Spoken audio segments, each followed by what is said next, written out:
മോദി സർക്കാർ ഫാസിസ്റ്റ് സർക്കാരല്ല എന്ന CPMന്റെ പുതിയ രേഖ ഞങ്ങൾക്കൊരു ഞെട്ടലും ഉണ്ടാക്കുന്നില്ല.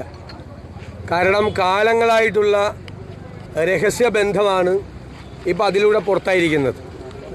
ഇപ്പോൾ CPM കണ്ടുപിടിച്ചിരിക്കുന്നത് കഴിഞ്ഞ 2 സമ്മേളനങ്ങളിലെയും തീരുമാനങ്ങളെ മറികടന്നുകൊണ്ട് മോദി സർക്കാർ ക്ലാസിക് ഫാസിസ്റ്റുകളും അല്ല, നവ ഫാസിസ്റ്റുകളും അല്ല, അവരാകാനുള്ള സാധ്യതയുണ്ട് ഇങ്ങനെ പോയാൽ എന്നുള്ളൊരു പുതിയ കണ്ടുപിടുത്തമാണ് നടത്തിയിരിക്കുന്നത്. ഞങ്ങൾ പറഞ്ഞല്ലോ, ഫാസിസവുമായി എല്ലാ കാലത്തും കേരളത്തിലെ CPM സന്ധി ചെയ്തിട്ടുണ്ട്, സംഘപരിവാറായിട്ട് സന്ധി ചെയ്തിട്ടുണ്ട്.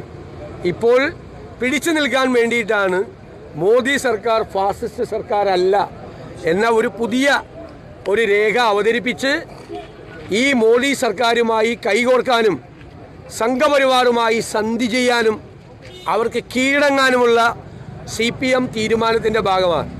കേരളത്തിലെ പോളിറ്റ് ബ്യൂറോ അംഗങ്ങളാണ് ഇത്തരമൊരു രേഖ ഉണ്ടാക്കാൻ വേണ്ടി നേതൃത്വം കൊടുത്തതും അവരാണ് ഈ സംഘപരിവാർ ബാന്ധവം ആഗ്രഹിക്കുന്നതും. ഏറ്റവും പുതിയ വാർത്തകളും വിശേഷങ്ങളും വിരൽ തുമ്പിലറിയാൻ Zee മലയാളം ന്യൂസ് എല്ലാ ഡിജിറ്റൽ പ്ലാറ്റ്ഫോമുകളിലും ലഭ്യം.